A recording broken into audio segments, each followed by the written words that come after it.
Hey guys, what's up? This is Jake from J Designs here today, and I'll be bringing you a tutorial on how to put text in a picture and how to Photoshop it. So I'm just going to do part 1, which will be Cinema 4D, and then part 2 will be Photoshop. So it'll be something a bit like this, different picture obviously. I did this today. That's my little midget fiance there. And she's 4 foot nothing. She's 37 weeks pregnant. And yeah, as you can see with the belly on it. But anyway, let's get back to the tutorial. I should be showing you this. Hurry up.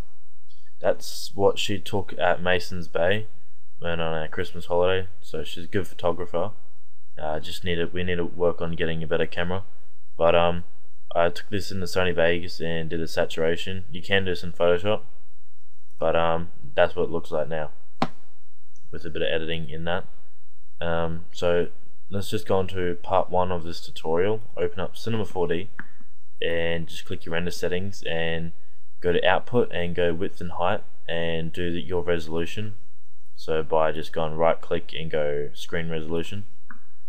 Alright, so get back to Cinema 4D. Go up to light here and hold it down and click background. Double click down here and make a material, double click it. Go texture, go load image, and desktop, and I'm just going to do that one there. Click a picture that you're going to use and click no. Now what you're going to do is drag that up to background, and there we go, we have a background there. That's a start. So now what we're going to do is hold this cube and go to plane. And now what you're going to do is go to MoGraph and go to Motex. If you want to learn a bit more about how to do this, if I'm going too fast, look on my tutorials on my channel. There will be one there.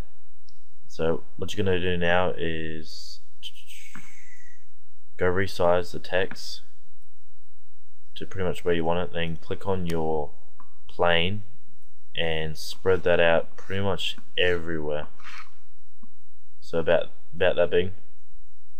So now what you're going to do is click this image and drag that onto plane, then click plane, tags, Cinema 4D tags, and go compositing. Now come down here and it says compositing background, tick that box. So now if I render this out quickly, as you can see, the plane is not noticeable. But if I untick the box, as you can see the shadow of the box, the plane. So now what you're going to do is click your Motex. Do not move it up and down. If you want to move it up and down, you're going to have to highlight these two and then move it down. Now what you're going to do is rotate it. Just click the Motex for now to rotate, and then click Motex and call it whatever you're going to do it. I'm just going to do Risty because she took this picture and I dedicate that to my fiance. Then click font. Font usually takes a little while. Don't know why. Alright, and then just pick a font that you want to use. Yeah, that'll do.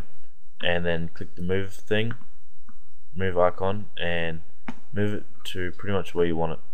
So I'm just going to highlight these two and move it down a bit. Move it back about there, just before the water. And now what you're going to do now, so it's going to look like this. If you look at it, it doesn't really look like it's on the beach. But I'm just going to click Motex, I just saw it then, rotate it, pretty much put it where there's nothing on the ground really. Click the move icon, pretty much put it in the position that you want it to be. Bring that forward a bit, just like that. And if I render it out now, as you can see, it just looks like it's floating in the air.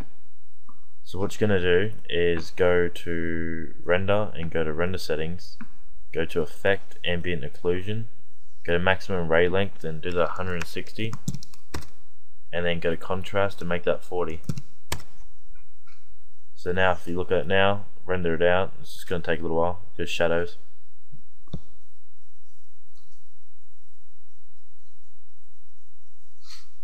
And there we have it. As you can see here, there's we're not completely done yet. I'm just showing you, and if you look at it, it looks like it's on the image. So now what you're going to do is just go to Motex and go to, that's my font, so change your depth to whatever you want. I usually do 45, and then subdivision about 6, and I'm just going to go to caps and change it to fillet cap. Fillet cap, it gives like a sharp edge on the text if you look closely, but just show you that after I've done. So now you've done that, so what you're going to do now is add a light, and depending on where the sun is on this image, and I'm not quite sure, I think the sun was yeah, I'm not really quite sure. I'm just going to do it out in the ocean and just bring that up a bit. I bring it down so it makes like the sunset's about to fall. I bring it about up there. Just put it where the sun is. So if I click render it out now, the text is obviously going to be black because the light is behind it. So we have it like that. So what you're going to do is click the light. I'm just going to bring it about this way, forwards a bit, bring it down, just like that. Now what you're going to do is come over to here and click shadow, shadow map soft, make your density about 85 and make your resolution 200. Density is how dark the shadow is, and resolution is how far and how textured you want it to be. So if I render this out, usually I have problems putting the light, so you're just going to muck around with the light. So don't worry about the text being that color, you can always change it. Hurry up. And if you look closely, while the light's there, as you can see, the light is shining a shadow onto it like a sun, and you can see a shadow just in front of these texts. And I'll just show you now, the shadow looks quite nice. Just go to resolution. If you put that on like 400, it will show you properly how detailed the sun's going to be, but the sun isn't that detailed with the shadow, so you don't really want it like 400, because the 400 is basically, the more resolution you have, if you have a line between your texts, it's going to get really detailed, and most shadows aren't that. So if you look closely, it's about there. But fuck, I'm just gonna have 400. They'll do for me. And now what you're gonna do is just add another light and just bring it in front of your text, and go to general and just turn it down a bit. It's gonna do about 50. Actually, gonna do about 75. And double click down here for a new material and make a material for your text. I might just use content browser. In my other tutorial I showed you how to use content browser. It's pretty hard to find everything, but it's really useful. It gives you textures and everything else. So I'm just gonna go to presets and either go to body paint, or you can go visualize and then go materials and pretty much pick what you want. So I might use a glass and see what this looks like.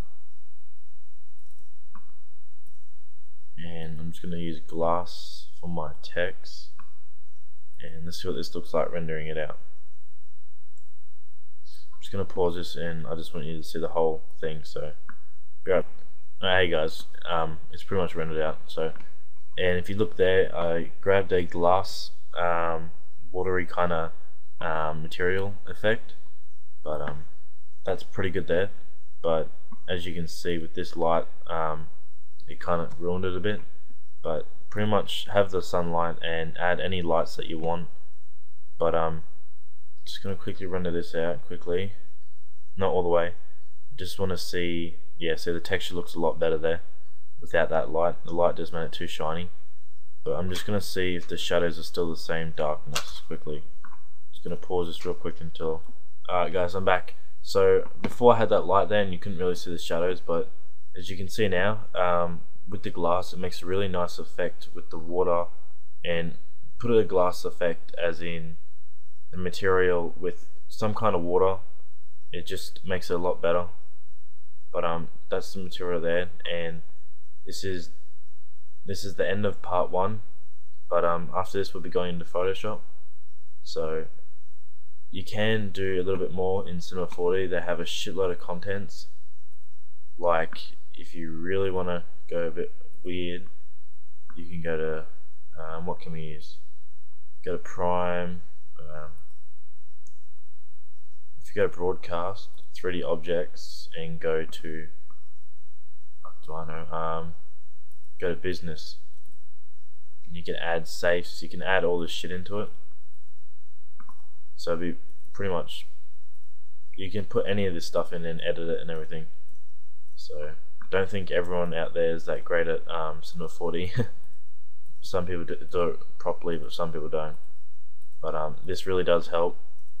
It makes Cinema 4D amazing. So that's pretty much this is done for the first tutorial, and let's go to part 2 with Photoshop editing. Thanks for watching, guys.